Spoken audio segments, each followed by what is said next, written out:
எல்லாருக்குமே சந்தோஷமான வணக்கம்.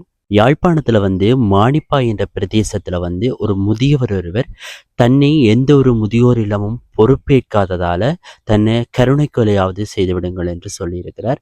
இந்த செய்தி தான் இப்பொழுது சமூக வலைத்தளங்களிலும் அந்த யாழ்ப்பாணத்தில் உள்ள மானிப்பா பிரதேசத்தையுமே அதிர்ச்சிக்குரிய செய்தியாகவும் சோகத்தை ஏற்படுத்தி இருக்கின்ற செய்தியாகவும் இருக்கிறது. இது தொடர்பான முழு காணொலியும் தான் பார்க்க போறோம். அதுக்கு முன்னாடி இன்றைக்கு தான் ஆர்ஜே எதோண்ட யூடியூப்பை பார்க்குறீங்களா அப்படின்னு சொன்னால் மறக்காமல் ஆர்ஜே எதோண்ட யூடியூப்பை சப்ஸ்கிரைப் பண்ணுங்க. அப்படி அந்த பெல் பட்டனையும் அமர்த்திட்டு போங்க.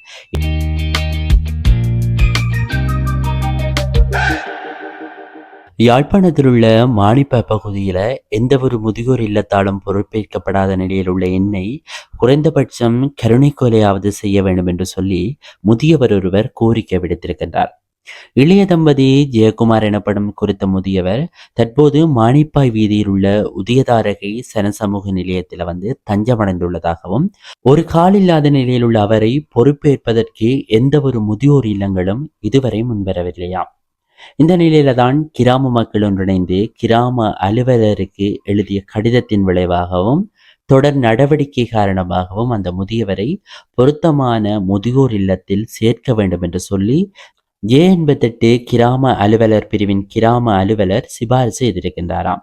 எனினும் எந்த ஒரு முதியோர் இல்லமும் அவரை பொறுப்பேற்க முன்வராத நிலையில தொடர்ந்து இந்த விடயம் தொடர்பில் யாழ்ப்பாணம் பிரதேச செயலாளர் சுதர்சனின் கவனத்துக்கு கொண்டு செல்லப்பட்டிருக்கிறது.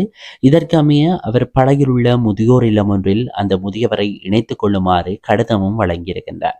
ஆனாலும் கூட நீண்ட நாளாக கஷ்டப்பட்டு கொண்டிருந்த முதியவருக்கு தங்க ஓரிடம் கிடைத்தாலே போதும் என்ற நிலையில கிராம மக்கள் இணைந்து பெரும் நிதி செலவில் அந்த முதியவரை பழையில் உள்ள மேற்படும் முதியோர் இல்லத்துக்கு கொண்டு சென்றிருக்கிறார். ஆனாலும் அங்கு அவருக்கு இடம் வழங்கப்படாததை அடுத்து அவர் மீண்டும் உதயதாரகை சனசமூக நிலையத்தில் தஞ்சமடைந்திருக்கின்றார்.